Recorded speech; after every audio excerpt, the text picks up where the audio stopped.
Bonjour à vous.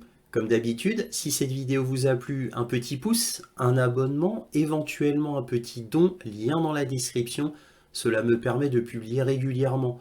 Aussi, n'hésitez pas à partager mes vidéos afin que cette chaîne soit mieux connue. Donc là, c'est le point sur l'Ukraine du 3 mai 2025, avec comme information principale, bien évidemment, tout d'abord, ce vaste accord qui a pu être fait à la dernière minute entre les États-Unis et l'Ukraine. Alors, en gros, je dis bien en gros, quel est cet accord? Eh bien, les États-Unis pourront prendre une partie des minerais, du pétrole et du gaz ukrainien, mais bon, les ressources appartiendront quand même toujours à l'Ukraine, hein, ce qui n'était pas le cas dans le précédent accord, et l'Ukraine pourra décider où et comment les Américains pourront prendre ces ressources. Donc contrairement à ce que vous pouvez entendre, ce n'est pas que pour le minerai, mais aussi pour le gaz et le pétrole. Alors il n'y a qu'un petit souci, comme on le lit dans l'article du New York Times, c'est que bon, ces prévisions de ressources mirobolantes avaient été faites sous l'ère soviétique et beaucoup pensent qu'en fait ces études ont été faites de manière, on va dire, pas très scientifique, pas très rigoureuse, et qu'elle donne beaucoup plus de ressources qu'il en est en réalité. Donc je pense que les États-Unis seront déçus à la fin. Sans compter que, bien entendu, on a Kiev qui a tout fait pour monter en épingle ses résultats, les exagérer, etc.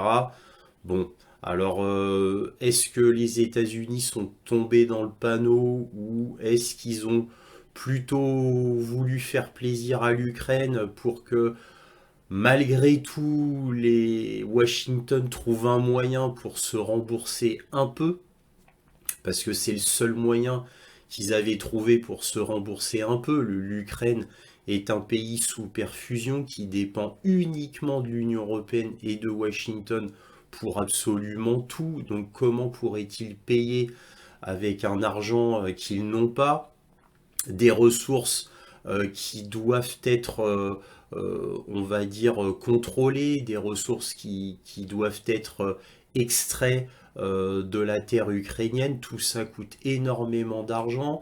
Donc dans le nouvel accord, c'est les États-Unis qui financeraient tout ce qui est industriel, c'est-à-dire l'extraction des ressources, parce que bien évidemment, Kiev n'en a pas les moyens et ne saurait pas faire. Ça demande une grande expertise, surtout concernant les terres rares. Donc tout ça, à mon avis, c'est pour faire plaisir à Kiev, mais aussi pour avancer un accord de paix, hein, pour dire à la Russie, bah, regardez, nous les États-Unis, on a impliqué en Ukraine, donc vous allez y aller mollo avec l'Ukraine. Et puis éventuellement, à la fin des fins, les États-Unis pourront se rembourser un petit peu sur les ressources ukrainiennes. Ce n'est que mon avis, mais c'est ce que je pense tout du moins. Alors évidemment, la plupart des experts que j'ai pu lire sont dubitatifs, perplexes, hein, même pourrait-on dire, car bon, énormément de ces ressources sont du côté russe. En plus, l'Ukraine est toujours en guerre. Que va-t-il se passer quand la Russie sera victorieuse? Prendront-ils encore plus de territoire? Et donc, bah, évidemment, les ressources promises lors de cet énorme accord États-Unis-Ukraine ben, va être remise en cause beaucoup, puisque de plus le temps passe, plus la Russie avance, moins il y aura de ressources disponibles pour les États-Unis. Bon, tout ça est un petit peu flou, mais bon, en tout cas, on peut dire que bon, bah, Trump avance dans ses projets pour essayer de se rembourser un minimum, pourrait-on dire. Et puis, encore une fois, je le répète, hein, parce que c'est ce que certains disent à Washington, c'est aussi pour protéger un tant soit peu l'Ukraine des velléités de conquête de la Russie. d'après les dires de Washington. Alors, on a aussi un autre événement, on a le 9 mai, donc la victoire sur les nazis à Moscou, où là, il y a eu bien des péripéties. On a l'Union européenne qui officiellement a dit aux pays européens, eh bien, tous ceux qui voudront aller au défilé du 9 mai à Moscou seront sanctionnés et ceux qui voulaient entrer dans l'Union européenne ne pourront plus entrer dans l'Union européenne. Donc tout ça a été fait de manière tout à fait publique, de manière tout à fait tyrannique. Donc là, l'Union européenne ne se cache plus, c'est une entité complètement tyrannique, voyou, c'est des méthodes de mafieux, bien évidemment, et ils ne s'en cachent plus. C'est public, à la face du monde entier. Et cette méthode tyrannique, pensez-vous qu'on en a parlé dans les grands médias? Bien sûr que non. Bien sûr que non, ils s'en sont bien gardés.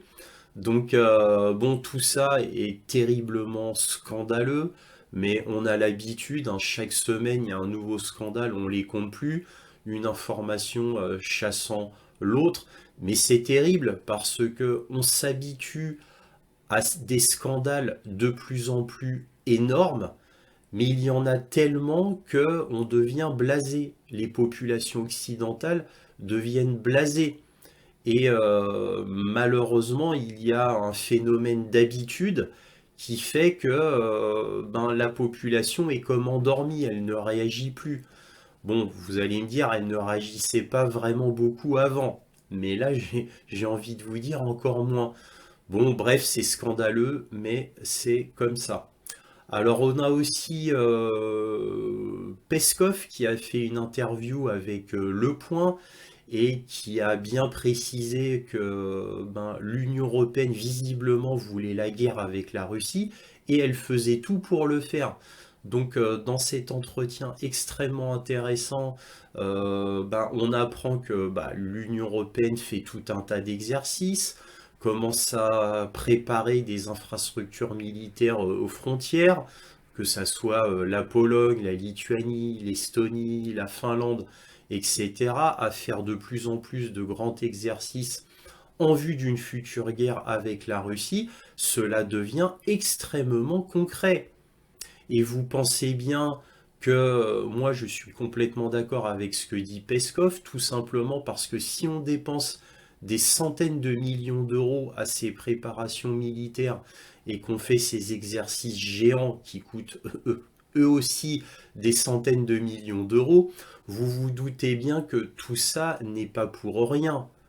On ne fait pas tout ça, on ne met pas des soldats permanents aux frontières dans certains pays européens pour une éventuelle guerre avec la Russie pour rien. On ne fait pas tous ces efforts pour rien. On ne fait pas ces manuels de survie en cas de guerre avec la Russie pour rien. C'est pas dans quelques années, on va dire, ah bah non, au final on s'était trompé, ah on a été vraiment trop pessimiste, on abandonne tout, tout le monde retourne dans ses quartiers et tout redevient comme avant. Voilà, avant la guerre russo-ukrainienne. Non, quand on fait tout ça, c'est qu'on a un but. Sinon, on ne serait pas autant belliqueux, on ne dépenserait pas autant d'argent, on ne ferait pas autant d'exercices et on ne mettrait pas autant d'infrastructures militaires permanentes, je dis bien permanentes, aux frontières. Donc tout ça est un plan, tout ça est en train de se faire. Cela inquiète énormément le Kremlin et à mon avis c'est pour ça que Peskov a accepté cet entretien avec Le Point. Et en plus, le Kremlin a vraiment de quoi s'inquiéter puisque il y a quelques jours, Macron a dit que pour le 9 mai, c'est-à-dire la victoire contre les nazis, eh bien à ce moment-là, la France ferait pression. Alors c'est des mots un peu énigmatiques. De quelle pression sur la Russie Macron parle-t-il? On ne le sait pas, mais c'est quand même un peu inquiétant. Et enfin, on a Zelensky qui dit que la Russie devrait s'inquiéter de sa parade du 9 mai. sous-entendant un attentat pourrait très bien arriver le 9 mai perpétré par Kiev. Et d'ailleurs, la porte-parole de la Russie, donc Maria Zakharova, en a parlé très officiellement, en disant que c'était inadmissible que Zelensky tienne ce genre de propos de terroristes, hein, parce qu'il n'y a que des terroristes qui peuvent dire ce genre de propos. C'est quand même très très très inquiétant. Encore une fois, on vit dans un monde occidental qui ne cache plus du tout son caractère mafieux et terroriste. Or, ça tombe mal, puisqu'on a un énorme article du Wall Street Journal, que je vais vous montrer, qui vous dit que la Russie, là, depuis un bon moment maintenant, arrive à recruter 30 000 hommes par mois, que ces 30 000 hommes, ben, beaucoup vont en réserve, au cas où il y aurait une guerre avec l'Union européenne, et oui, on en est là, et que la Russie recrute donc beaucoup, beaucoup, beaucoup, qu'elle n'a aucun problème de recrutement, qu'il y a énormément d'hommes en Ukraine, mais aussi de plus en plus vers l'ouest de la Russie, donc que la Russie se prépare elle aussi très activement à une future guerre avec l'OTAN, qu'elle produit énormément, beaucoup plus que ce que l'on pensait. Encore une fois, c'est ce que dit le Wall Street Journal, il donne même des chiffres. Alors il y a un exemple dans ce très long article qui m'est resté, c'est que le Wall Street Journal dit que la Russie avant la guerre construisait 40 tanks T-90M, donc en gros les derniers tanks russes, hein, de dernière génération. Je mets de côté les T-14 Armata qui ne sont pas produits massivement. Donc les T-90M, 40 avant la guerre par an, et là ils sont à 300. 300 par an. Ils en construisent 300, c'est absolument énorme. Donc, bon, et parmi d'autres exemples, hein, là c'est l'exemple des tanks, mais pour les obus c'est comme ça, pour les obusiers automoteurs c'est pareil, pour les Sukhoi 34, Sukhoi 35, etc. Les systèmes portables antiaériens, pareil, c'est Verba, c'est pareil. Bon, bref, pour tout ce qui est militaire, la Russie produit de manière colossale, absolument colossale. Ça fait peur à l'OTAN, ça fait peur au Pentagone, parce que le Kremlin a dans l'idée que l'OTAN va vraiment attaquer la Russie. Il s'y prépare. Donc Peskov l'a dit dans son entretien avec Le Point, tout ça est très très très inquiétant. Et malheureusement, même si bon, ben, l'Occident voit bien que la Russie se prépare à la guerre, eh bien que fait l'Occident? Quand je dis l'Occident, l'Union européenne, eh bien malgré qu'elle voit ça, non, elle continue toujours. C'est du jusqu'au boutisme et tout ça est toujours très très très inquiétant. Voilà. Alors maintenant, concernant le 9 mai, le fait qu'il y aura ce défilé et que l'Union européenne a menacé certains pays, principalement Robert Fico avec la Slovaquie et Vučić avec la Serbie, eh bien ces deux pays-là qui étaient ciblés n'ont pas cédé. Ils n'ont pas cédé. Pour Robert Fico, je suis pas surpris qu'il n'ait pas cédé. Pour Vučić, je suis surpris qu'il n'ait pas cédé. Voilà, et aux dernières nouvelles, non seulement Vučić apparaîtra au défilé, mais peut-être même qu'il y aura l'armée serbe qui défilera. Donc c'est un signe énorme. Et bon, la Serbie n'a pas complètement trahi ses liens avec la Russie. Donc ça, c'était les points importants. Et un dernier point que j'aimerais aborder avec vous, c'est Koursk. Hein, ce sera la dernière fois, je pense, qu'on en parlera. Conclusion de Koursk qui a été complètement repris par la Russie. Je pense qu'on a eu une maskirovka. Alors pourquoi je dis ça, c'est-à-dire une duperie militaire, hein, en termes russes. Alors pourquoi c'est du prix militaire? Parce que j'en ai parlé assez longuement dans la carte militaire, la dernière carte militaire de lundi dernier. Maskirovka, pourquoi? Bah parce que pendant des mois et des mois, il y a eu un flottement concernant ces soldats nord-coréens, dont il y a eu un flou complet, d'où l'énorme article de la BBC qui montrait des soldats ukrainiens qui eux-mêmes disaient qu'ils n'avaient jamais vu de soldats nord-coréens.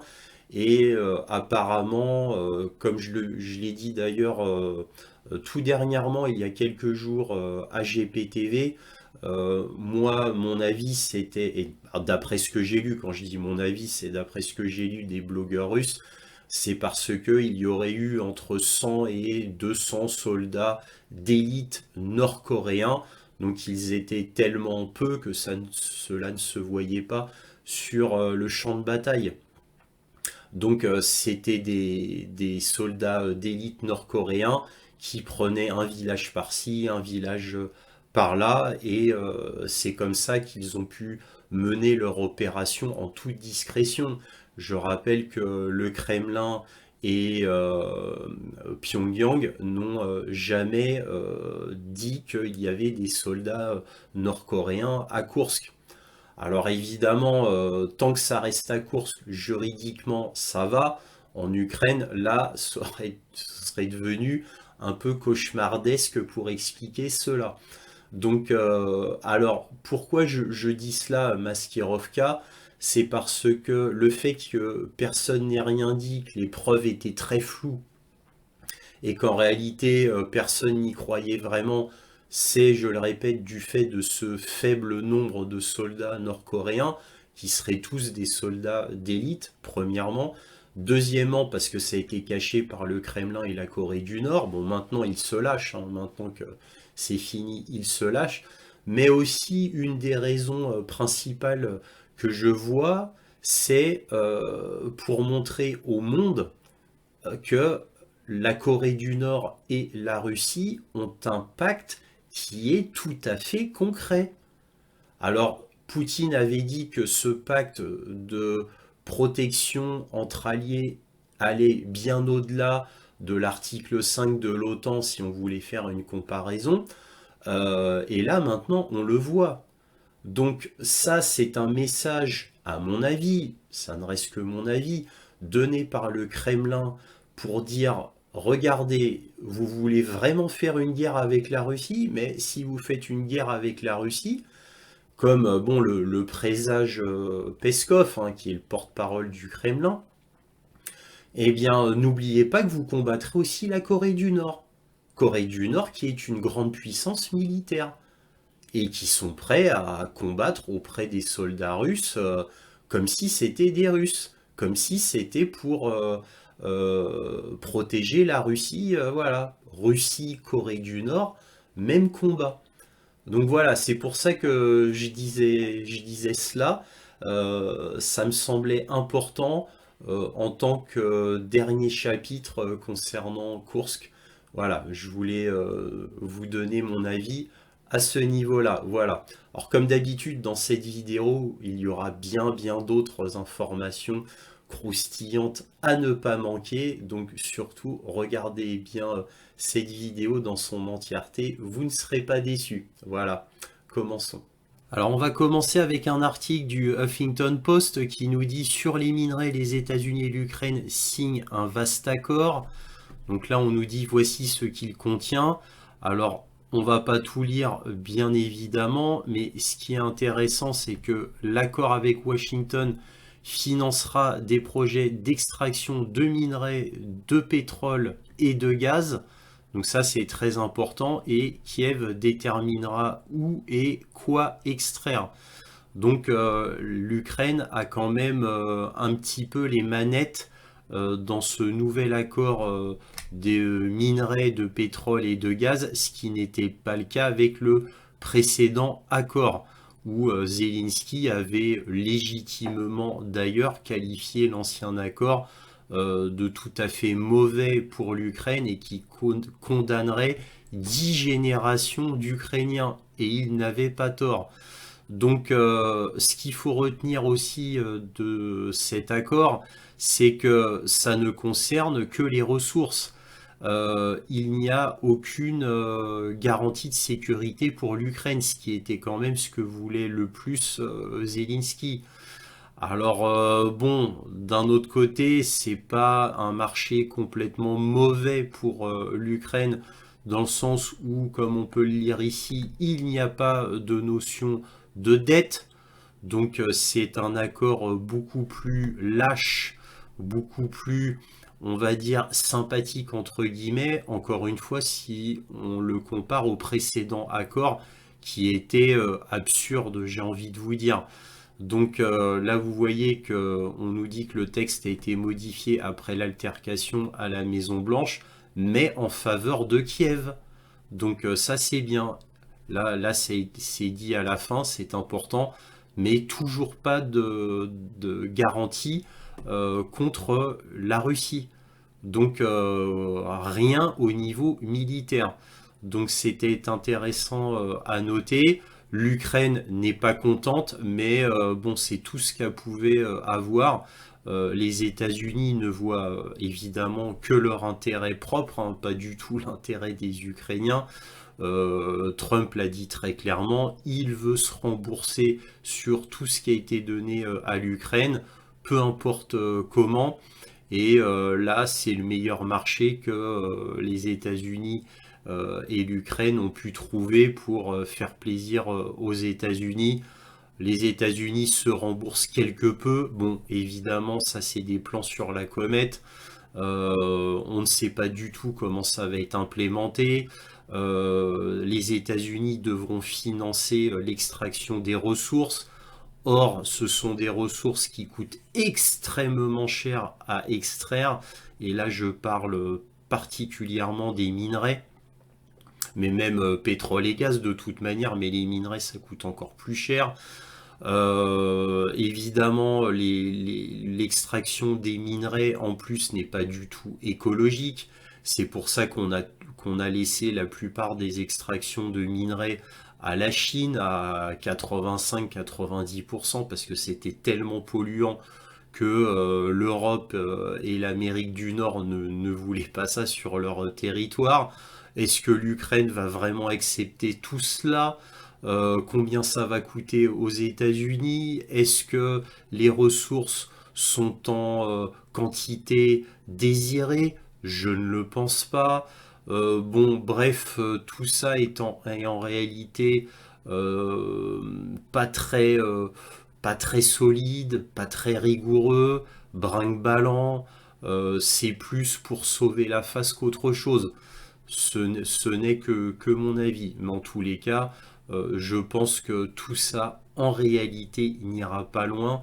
N'oublions pas que là, cet accord fait complètement abstraction de la guerre en Ukraine, ce qui est absurde et grotesque. On fait complètement abstraction de la Russie.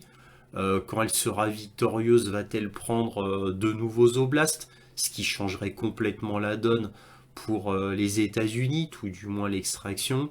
Et enfin, que va en penser la Russie? Peut-être que la Russie a un avis quand même là-dessus. Je sais pas, je dis ça, je dis rien, hein.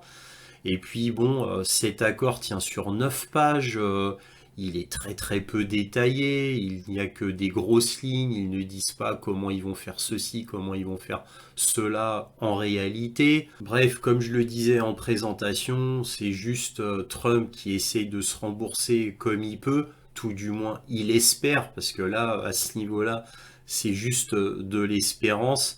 Et Kiev, bon, fait style... bon, allez, j'ai cédé pour faire plaisir aux États-Unis afin que les États-Unis ne nous abandonnent pas immédiatement comme ça. Voilà, c'est gagnant-gagnant pour les deux côtés, mais je suppose que aussi bien les États-Unis que l'Ukraine, nul n'est dupe sur le fait que bon, tout ça, ça reste très théorique. C'est pour faire plaisir à l'un, pour faire plaisir à l'autre, pour qu'il y ait encore, on va dire, des relations entre les États-Unis et l'Ukraine. Mais je pense que voilà, ça ne reste que ça. Alors ici, je vous ai pris un message de Donald Trump sur son système Truth Social. Et là, j'ai entouré un morceau du message qui est très intéressant, où il dit, bon, en gros, tout ce qui se passe avec la guerre en Ukraine, c'est pas de ma faute, c'est à cause de Obama et de Biden.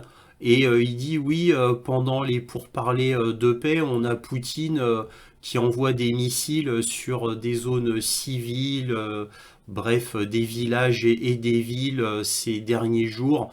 Bon, en gros, c'est scandaleux, comme si Poutine, en plein pour parler de paix, ça l'amusait de faire des massacres de civils pour le simple fait de massacrer des civils.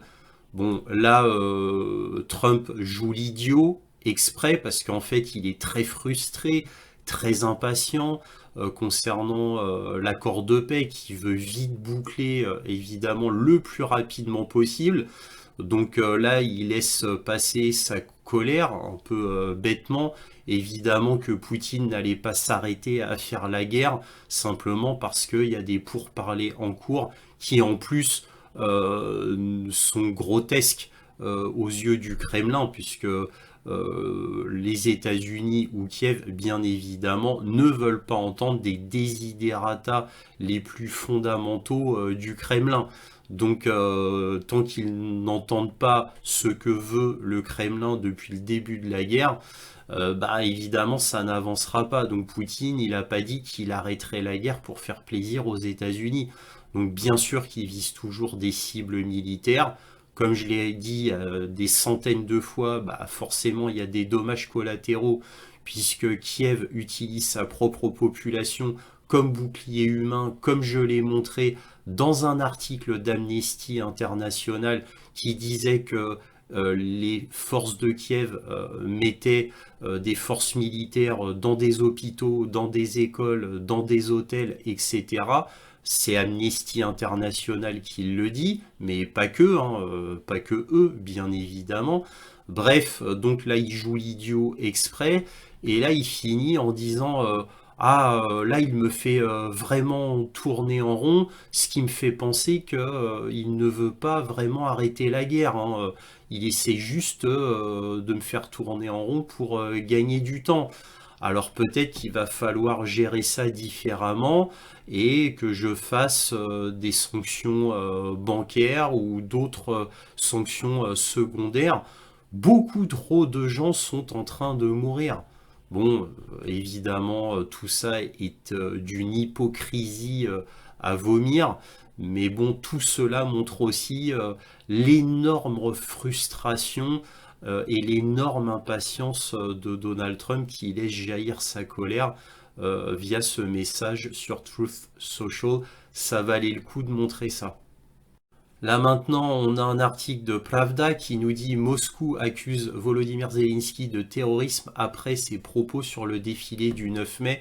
La porte-parole du ministère russe des Affaires étrangères, Maria Zakharova, a qualifié le comportement des autorités ukrainiennes de terroriste après les déclarations de Zelensky sur la parade militaire prévue le 9 mai à Moscou. Selon elle, le pouvoir ukrainien planifie littéralement des attentats en direct et ne cache même plus ses intentions. Dans un message publié sur Telegram, elle a déclaré que Zelensky et son entourage sapent les efforts de paix et s'en vantent, comme le font les terroristes. Cette réaction intervient alors que Zelensky a affirmé que la Russie a raison de s'inquiéter pour sa parade. Selon Moscou, cette phrase ne laisse aucune ambiguïté sur les intentions du régime de Kiev.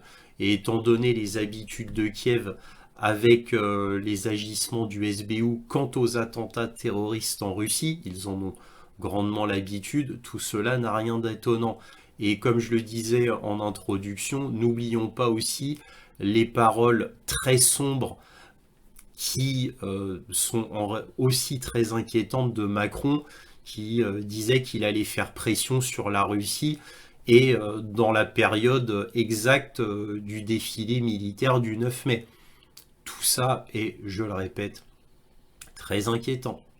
Alors là, juste pour parler de Macron et sa pression sur la Russie dans les 8 à 10 jours prochains, donc ça c'est Europe 1 qui nous dit ça le 28 avril. Vous voyez que ça correspond avec le défilé du 9 mai à Moscou.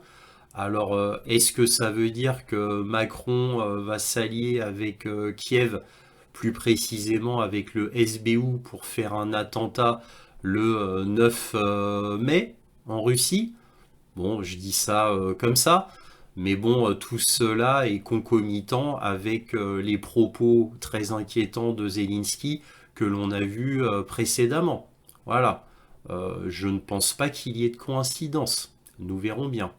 Alors ici un article de NBC News qui nous rappelle quelque chose qu'on a tendance à oublier parce qu'on n'en parle pas ou très peu, c'est-à-dire la Biélorussie. Et là on lit la Russie et la Biélorussie prêtes à agir face à l'escalade européenne autour de l'Ukraine, déclare le chef des services secrets du Kremlin. C'est lui. Donc Sergei Narishkin. Voilà. Donc vous voyez que, bon, quand on s'attaque à la Russie, il ne faut pas oublier qu'on s'attaque à la fois à la Corée du Nord et à la Biélorussie. La Corée du Nord, on vient de le découvrir. La Biélorussie, on le savait depuis longtemps, mais comme les médias n'en parlent pas, on a tendance à l'oublier. Donc si l'OTAN ou l'Union européenne s'attaque à la Russie, n'oublions jamais qu'il y a aussi la Biélorussie et la Corée du Nord. Donc on s'attaque en réalité à 3 pays en même temps. Voilà, c'était juste pour ne pas oublier ce fait-là. Alors là, très vite, on a Poutine qui ordonne une trêve de 3 jours en Ukraine, tout simplement pour que les Ukrainiens pro-russes, russophones, puissent fêter la victoire sur le nazisme tranquillement chez eux. Bon, bien sûr, cela ne se fera pas concrètement puisque Zelensky a rejeté immédiatement cette trêve de 3 jours en disant que c'était une manipulation du Kremlin et qu'il n'accepterait uniquement une trêve que si elle durait au moins 30 jours et qu'elle serait absolument totale. Bon, bref, alors comme d'habitude, Poutine ordonne cette trêve de 3 jours. Zelensky, bon là, la rejette complètement, donc il y aura toujours des tirs. Donc en gros, il n'y aura en réalité absolument aucune trêve concrètement. Mais bon, voilà, ça a été lancé comme ça par Poutine. Et peut-être que c'était fait exprès d'ailleurs pour que simplement le monde voit que bon, bah, l'Ukraine rejette une trêve de 3 jours tout simplement parce qu'ils sont absolument rageux contre la Russie. Bon, pourquoi Kiev n'accepterait-elle pas une trêve de 3 jours? Pourquoi? Après tout, c'est que 3 jours. Donc peut-être que c'était pour montrer à la face du monde que Zelensky était un jusqu'au boutiste et que c'était effectivement une manipulation du Kremlin. Je ne sais pas, là je lance des hypothèses comme ça, mais bon, c'était à savoir. Alors là, très vite, on a le bilan des pertes de Koursk selon le Kremlin. Donc je ne vais pas tout vous lire, juste ce qu'il y a de plus intéressant, c'est-à-dire que d'après le Kremlin, en 9 mois de combat, les Ukrainiens ont perdu 76 550 militaires, donc ça inclut les tués et les blessés. Alors bon, c'est une notion très très très vague parce que peut-être qu'il y a peu de tués et énormément de blessés. Bon, enfin bref, 412 chars, 341 véhicules de combat d'infanterie, 314 véhicules blindés de transport de troupes, 2297 autres véhicules blindés de combat, 2803 véhicules, ça c'est des véhicules de particuliers. Vous voyez énormément d'obusiers, ça 647 ce sont les obusiers fixes et automoteurs. Beaucoup de lance-roquettes, 64 lance-roquettes, 64 lance-roquettes là pour le coup américains. Voilà, donc 31 lanceurs antiaériens, donc de missiles antiaériens, etc. etc. Bon, bah, vous pouvez regarder ça en mettant sur pause si vous voulez vraiment le détail. Alors bien évidemment, je n'ai pas les chiffres donnés par Kiev. Kiev ne dit absolument rien sur les pertes russes à Koursk, donc je ne peux rien vous donner de concret, mais il va de soi que les Russes ont perdu beaucoup d'hommes et de véhicules blindés et de chars aussi à Koursk. Bien évidemment, il y a eu des pertes russes à Koursk, mais de très loin des pertes très inférieures par rapport aux pertes ukrainiennes. Alors là, je vais vous laisser voir un extrait d'une conférence en anglais avec Zelensky et des délégations américaines. Et là, Zelensky va parler de Koursk.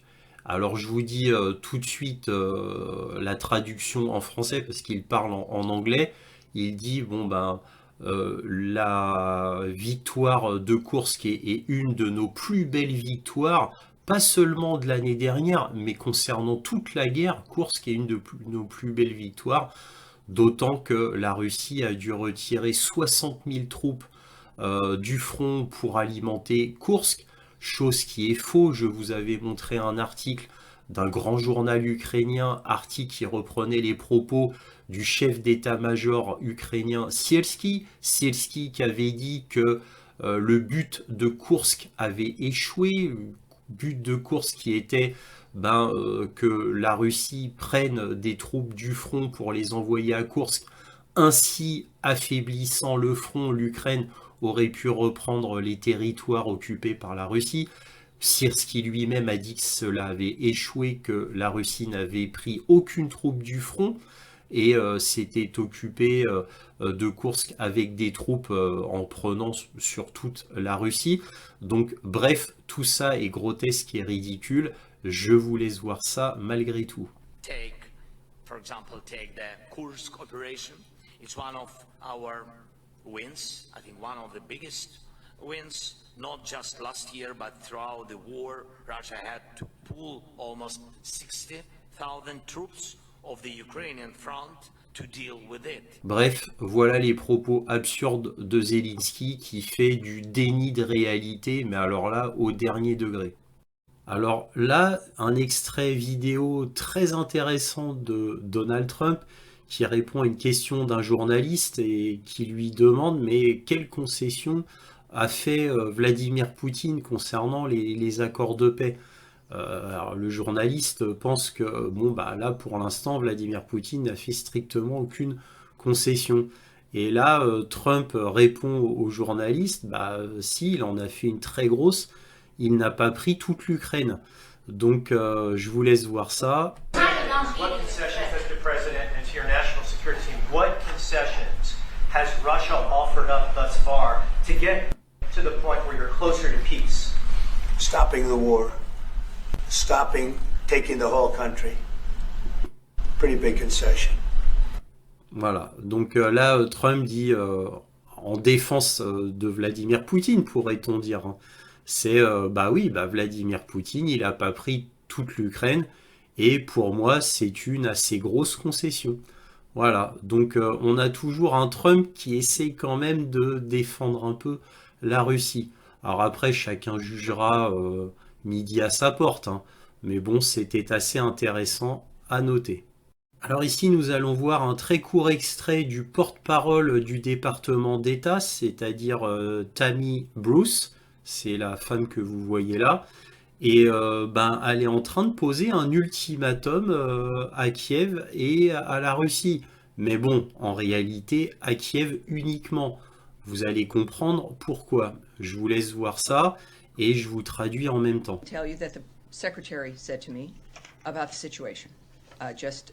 Donc là, le ministre de la Défense m'a tenu au courant de la situation. A short time ago, Andrew Mitchell, we are now at a time where concrete proposals need to be delivered by the two parties.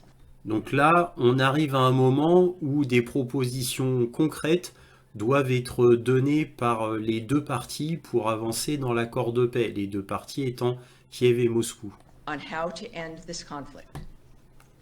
How we proceed from here is a decision that belongs now to the president. Alors comment cela va se faire après dans les détails, c'est le président américain qui décidera si jamais des propositions arrivent. If there is not progress, we will step back as mediators in this process.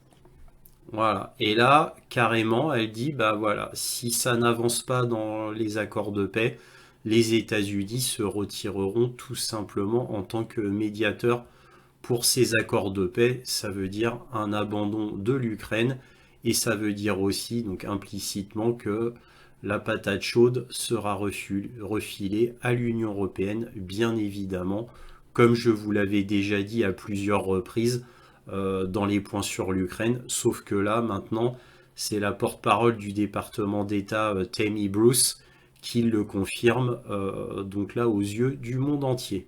Alors voici maintenant un article très intéressant du Wall Street Journal qui nous dit les manœuvres militaires russes qui mettent l'Europe à rude épreuve. Poutine étend ses bases et se prépare à déplacer davantage de troupes vers les régions frontalières européennes loin de l'Ukraine. Nous nous attendons à un conflit avec l'OTAN, dit le Kremlin.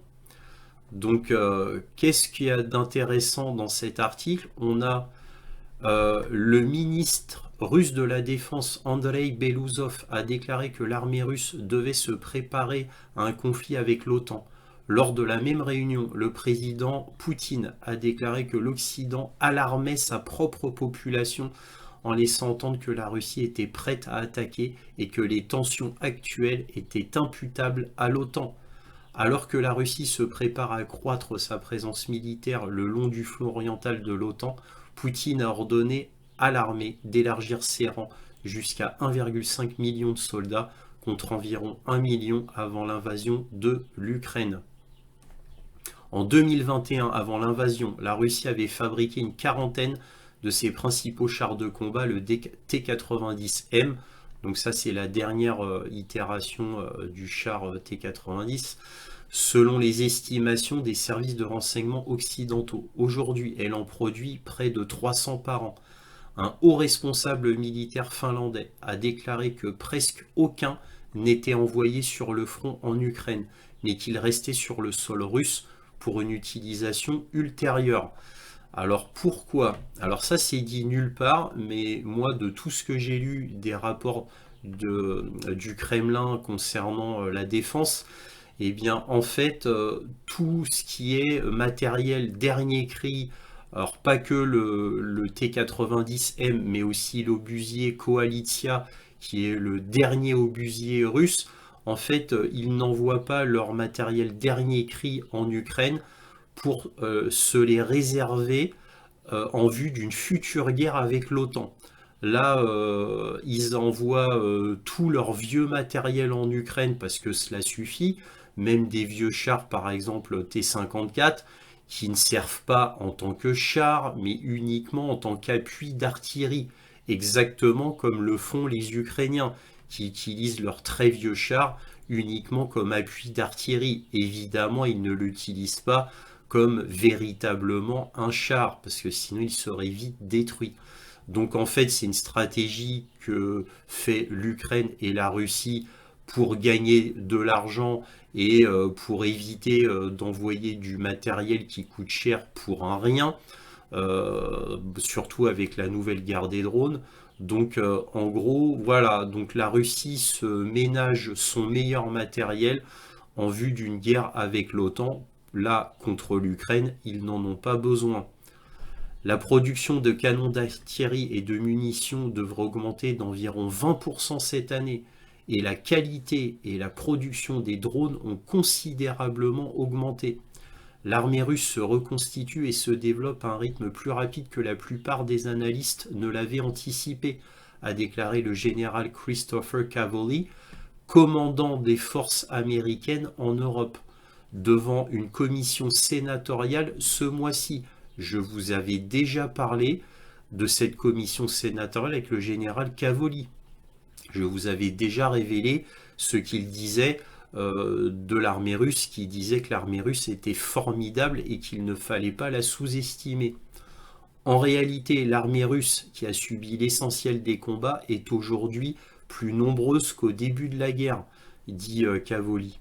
Certains pays de l'OTAN renforcent leurs frontières contre les chars, creusent des tranchées et installent des obstacles pyramidaux appelés dents de dragon. La Pologne, l'Estonie, la Lettonie, la Lituanie se sont retirés d'un traité international interdisant les mines antipersonnelles. Je vous en ai déjà parlé à 2 reprises de cela. Nous n'avons pas beaucoup de temps, a déclaré le ministre polonais de la Défense. Vous voyez, là c'est une montée en tension vraiment voulue. Les États-Unis estiment qu'environ 30 000 Russes s'enrôlent chaque mois, contre environ 25 000 l'été dernier. Certains responsables des services de renseignement d'Europe de l'Est affirment que les rangs grossissent désormais de quelques 40 000 soldats par mois. 40 000 soldats par mois. Là, c'est l'entraînement des soldats russes. Vous voyez, bon, tout ça est toujours, je ne cesse de le répéter, très inquiétant parce que, évidemment, la Russie se prépare avec une guerre contre l'OTAN, puisque l'OTAN, surtout l'Union européenne, donne tous les signes d'une montée en tension, comme quoi ils veulent vraiment la guerre. Donc la Russie s'y prépare, il ne faut pas l'oublier. Donc là, c'est bien que le Wall Street Journal nous montre tout cela, parce que concrètement, il y a des effets sur le terrain de part et d'autre. Donc on s'achemine vers une guerre. Faut espérer qu'on se fasse peur et que cela n'arrive jamais. Alors pour faire suite à l'article du Wall Street Journal, on a un graphique qui est donné à la fin qui est très intéressant, c'est-à-dire le rebond de l'armement de la Russie. Là c'est marqué dans une production récente d'équipements militaires qui a plus que rattrapé ce qu'ils perdent en Ukraine. Donc ça c'est extrêmement révélateur. Là on peut voir d'après le Wall Street Journal, on voit qu'en 2020 il y avait environ une centaine d'obusiers qui étaient fabriqués en 2020. Et là on voit en 2025 on est quasiment à 600. Hein, c'est la production d'obusiers par an. Là on a les MLRS, donc les Multiple Rocket Launchers. Hein, donc les lanceurs de roquettes, vous voyez, en 2020, on est à peu près à 700. Et regardez, en 2025, on est à plus de 1000. Donc c'est quand même assez impressionnant. Donc vous voyez qu'il y a une augmentation de la production malgré la guerre. Là, pour les obusiers autopropulsés, hein, comme le Koalitia par exemple, hein, c'est un exemple d'obusier. En 2020, environ 1500. Et là, regardez, en 2025, un peu plus de 1500. Donc, ça n'a pas vraiment bougé. Là, les chars de combat, en 2020, vous voyez, il y avait une production d'environ 2600-2700 tanks par an. Là, en 2022, il y a eu une production qui était près de 3000. Et là, il y a une baisse en 2023-2024. Et en 2025, on reprend une production qui est presque équivalente à celle de 2020. Hein. Donc là, on est à environ 2500 tanks par an. C'est absolument énorme. Donc on voit que le complexe militaire industriel russe marche à fond, absolument à fond. Rien de comparable avec le complexe militaire industriel européen ou américain qui peinent évidemment et qui sont très loin de ce que peut produire la Russie. Alors ici on a un graphique très intéressant du London Times et du Sunday Times concernant les forces terrestres pour des pays importants, concernant l'Union européenne. Et là, c'est marqué, donc les forces terrestres, nombre de troupes pour chaque pays qui pourrait aider l'Ukraine. Donc là, on a le nombre des forces terrestres actives. Et en jaune, c'est la contribution à la coalition pour envoyer des soldats français ou anglais en Ukraine. Alors évidemment, là, c'est hautement spéculatif. On va tout de suite parler de cela. Donc là, on a le Royaume-Uni qui serait prêt à envoyer entre 5000 et 10 000 soldats.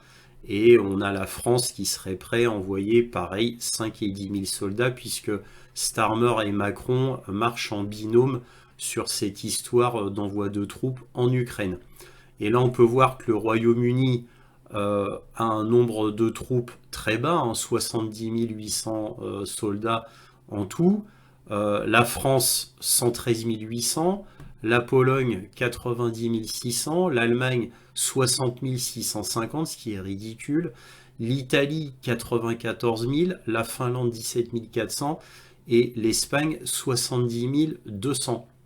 Vous notez que déjà globalement, le nombre de troupes pour ces pays-là est très faible. Et en plus, ce que le Royaume-Uni et la France veulent envoyer éventuellement, je dis bien éventuellement en Ukraine, est encore plus faible, pour ne pas dire ridicule. Mais ce tableau-là donne une bonne idée des soldats concernant les grandes nations d'Europe. Je rappelle que la Russie a 1,5 million de soldats. Voilà, j'ai dit ça comme ça, hein, à titre de comparaison. Là, on a le grand journal ukrainien The Kyiv Independent qui nous montre un Donald Trump vraiment inénarrable, hein. Regardez ce que dit The Kyiv Independent dans les gros titres. Je pense que cette nation sera écrasée très bientôt. Trump dit qu'il sauve l'Ukraine. Alors vous allez comprendre un petit peu ces dires qui peuvent paraître paradoxaux. Donc en fait, l'un des objectifs de Trump pour ses 100 premiers jours était de mettre fin à la guerre totale menée par la Russie en Ukraine. Ces derniers jours, cependant, l'administration Trump a menacé de se retirer complètement des négociations de paix, comme je vous l'ai montré dans la vidéo précédente avec Tammy Bruce. Je pense que je sauve cette nation, a déclaré Trump, faisant référence à l'Ukraine. Je pense que cette nation sera anéantie très prochainement. C'est des termes très durs, hein. C'est une immense machine de guerre. Là, il parle de la Russie. Je pense rendre un grand service à l'Ukraine. J'en suis convaincu. Alors, quand il dit ça, évidemment, il faut comprendre que les accords de paix présidés par Donald Trump serait un grand service pour l'Ukraine.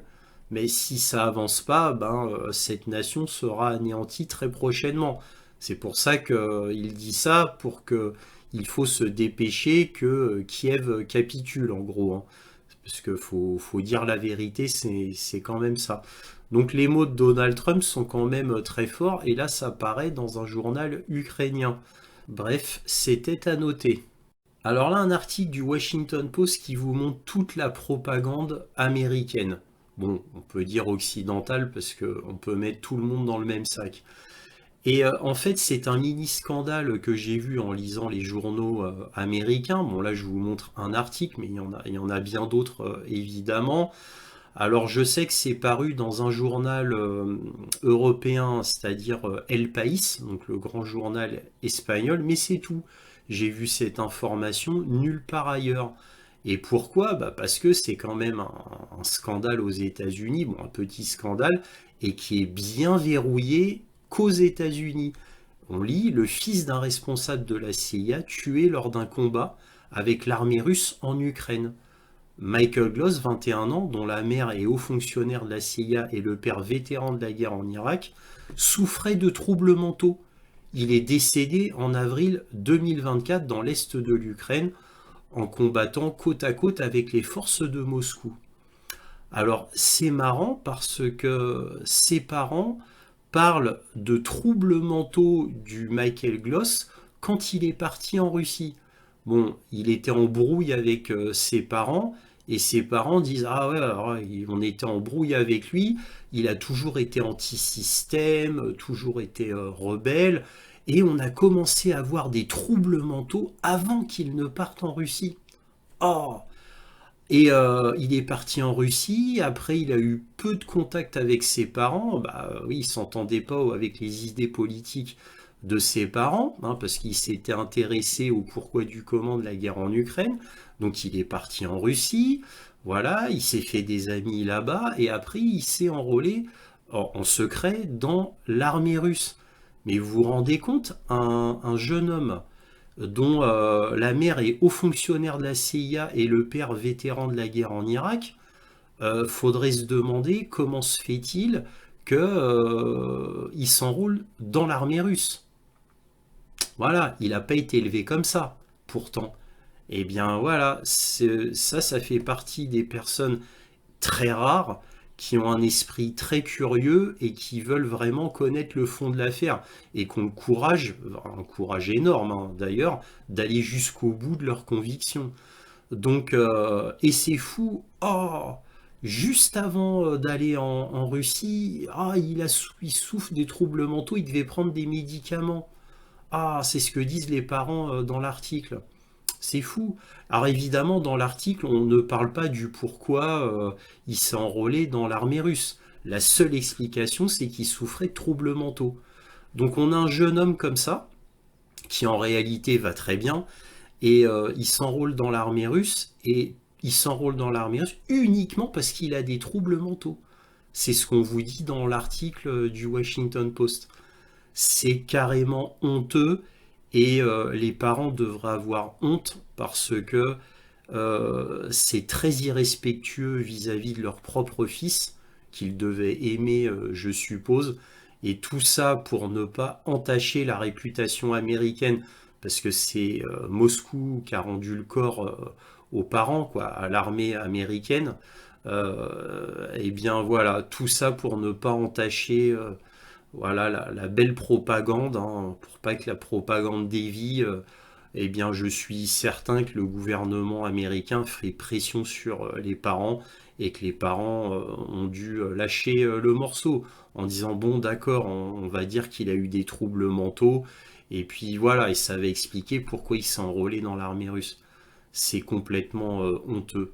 Ce jeune homme qui avait des amis russes, bon voilà, là il a quand même envoyé une petite photo, mais bon, vous voyez, regardez, c'est marqué Antifa.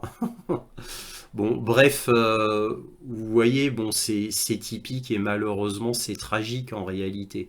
C'est vraiment tragique et c'est en réalité une histoire très triste.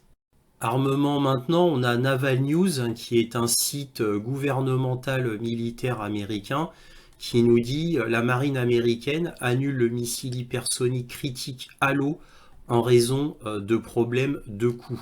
Donc là, vous voyez sa tête vue d'artiste, hein, donc comme vous pouvez le voir, c'est un missile de croisière hypersonique.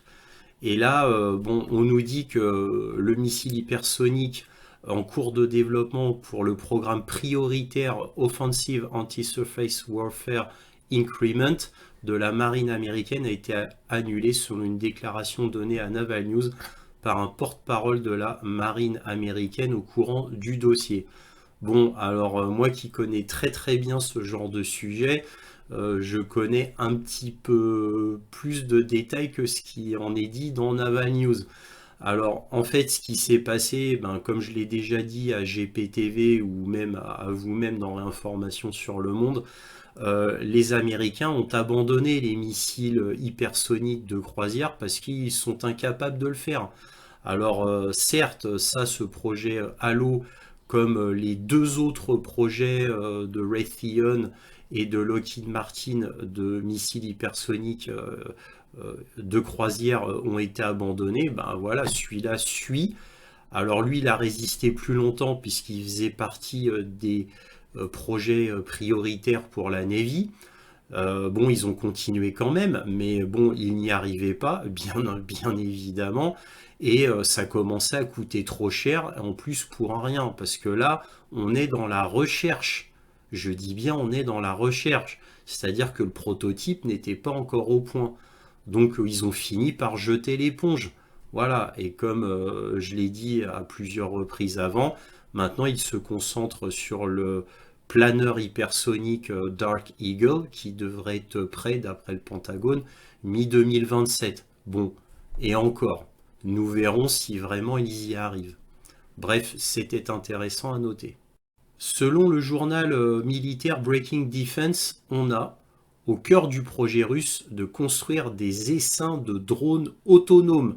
Ça fait un moment, plus d'un an et demi que je vous en parle. Bon, là, ça paraît dans un grand journal militaire américain, c'est bien. Selon Katerina Bandar du CSIS, la Russie est en passe de disposer d'essaims de drones sans pilote et les États-Unis doivent prendre des mesures pour contrer cette menace. En décembre 2024, des sources militaires ukrainiennes ont révélé aux médias occidentaux que la Russie avait commencé à équiper ses drones d'attaque Shahed 136 d'intelligence artificielle. Selon l'ambassadeur de Kiev auprès de l'Union européenne, Vsevolod Chentov, cette modernisation a rendu ces drones plus intelligents, mieux à même d'échapper aux défenses aériennes ukrainiennes et d'identifier des cibles de grande valeur comme les infrastructures énergétiques. Ceci est important car les drones de type Shahed, y compris la version russe du Shahed, surnommé Gelan, le Gelan 2, c'est-à-dire le Géranium 2, et des modèles leur plus simples comme le Gerbera, donc c'est un Shahed 136, un Gelan 2, mais où il n'y a rien dedans, c'est juste pour servir de leurre, sont devenus les drones de frappe les plus fréquemment utilisés par la Russie pour les attaques quotidiennes contre l'Ukraine et leur utilisation ne cesse de croître. Comme le montre la figure ci-dessous, le nombre de déploiements de ces drones est en constante augmentation depuis leur première utilisation en septembre 2022. Voilà le fameux graphique. Là, on nous dit ces améliorations apportées au Shahed 136 déjà en service constituent un signal d'alarme majeur. La Russie teste et développe activement des capacités de vol en essaim sans pilote. Et ça, c'est le futur de la guerre, hein. Les drones d'essaim dotés d'IA sans pilote, c'est le futur. Parallèlement, les Shahed équipés de capteurs électro-optiques peuvent effectuer des missions d'identification de cibles en temps réel, ouvrant la voie à une nouvelle vague de frappes de drones. En combinant navigation autonome, système de détection de cibles basé sur l'IA et partage de données, la Russie se rapproche du déploiement d'essaims de drones coordonnés et à grande échelle nécessitant une intervention humaine minimale. Alors ils n'en sont pas encore là, mais presque, pas loin. Un autre signe de l'avancée de la Russie dans le domaine de l'IA malgré les sanctions occidentales est apparu en décembre 2024 lorsque le président Vladimir Poutine a annoncé le lancement d'une alliance intelligence artificielle au sein des BRICS. Il a dévoilé le nouveau réseau d'alliances intelligence artificielle, réunissant initialement 20 entreprises de Russie, du Brésil, d'Inde, de Chine, d'Iran et des Émirats arabes unis, une partie d'un groupe plus large de 50 entreprises internationales apparemment prêtes à le rejoindre. C'est énorme comme information. Malgré les interdictions occidentales d'exporter des puces, le secteur russe de l'IA a augmenté ses dépenses en équipement de 40% en 2024, contribuant à une hausse de 10,5% dans la production technologique. Enfin, le 30 décembre, le président Vladimir Poutine a ordonné au gouvernement russe et à la Sberbank, principale institution et investisseur russe dans le développement de l'IA, de collaborer avec la Chine sur la recherche en intelligence artificielle. Donc vous voyez que ça commence à se préciser. Là, même Breaking Defense en parle. Là, il faut que les États-Unis tirent la sonnette d'alarme avec l'Ukraine. Parce que moi, ça fait plus d'un an et demi que je vous en parle déjà de ces essaims de drones avec intelligence artificielle. Comme d'habitude, les journaux, eux, se réveillent bien plus tard parce que moi, je lis les rapports du Kremlin, du ministère de la Défense russe et des blogueurs russes très très bien informés qui travaillent en réalité sur place. Donc je suis au courant avant eux. Et là, ils commencent à se réveiller. Et ils ont intérêt de se réveiller très vite. Car qui contrôle un essaim de drone doté d'intelligence artificielle où il y a juste à les lancer sur la zone. Ensuite, tout seul, ils peuvent identifier les cibles et donner la coordonnée de ces cibles instantanément à des systèmes de frappe au sol, que ce soit d'autres drones dotés de petits missiles ou de systèmes Koalitia, même de tanks, ou d'obusiers, etc. Je ne sais pas, ça devient très inquiétant. Parce que ça, c'est le vrai futur de la guerre. Ça, celui qui arrive à faire ça, il aura un avantage majeur, extrêmement majeur par rapport aux autres. Donc ça, c'est à suivre avec la plus grande attention. Enfin, on finit avec Euractiv pour le côté économique. On a l'Allemagne s'apprête à engager 1000 milliards d'euros pour la défense et ses infrastructures. Voilà la folie de l'Allemagne, mais en réalité la folie de Friedrich Merz, c'est lui qui instille cette frayeur de la Russie, c'est lui qui initie ces grands projets qui ruineront totalement l'Allemagne, tout ça pour une défense hypothétique, puisque évidemment, en imaginant qu'il dépense réellement 1000 milliards d'euros pour la défense et ses infrastructures militaires, bon, tout ça ne portera ses fruits que dans 10 ou 15 ans. Voilà. Bref, quand tout sera fini, que la Russie sera bien établie et que, en fait, elle sera tellement puissante que l'Allemagne aura dépensé tout ça pour rien. Surtout que, évidemment, il est bien possible que dans 4-5 mois, on ait une paix. Et que, pire encore, que les États-Unis contrôlent les Nord Stream et vendent le gaz russe à l'Allemagne, puisque Trump en a parlé de ce projet-là. Donc là, ils veulent ruiner l'Allemagne comme si la Russie allait envahir l'Allemagne là dans l'année prochaine. Voilà, donc ils se dépêchent. C'est de la folie pure, c'est grotesque. Mais en réalité, cette personne-là, qui est un ancien responsable de BlackRock, bon, travaille directement pour l'État profond, donc pour la destruction de l'Allemagne, comme le fait Starmer pour l'Angleterre et comme le fait Macron pour la France. C'est fait exprès, ils sont totalement corrompus. En gros, ils travaillent pour le complexe militaro-industriel de leur pays. Voilà, ils sont payés pour, on leur donne les ordres pour, parce que évidemment, aucun chef d'État sain d'esprit ne dépenserait autant d'argent alors que leur État est dans un état d'effondrement catastrophique.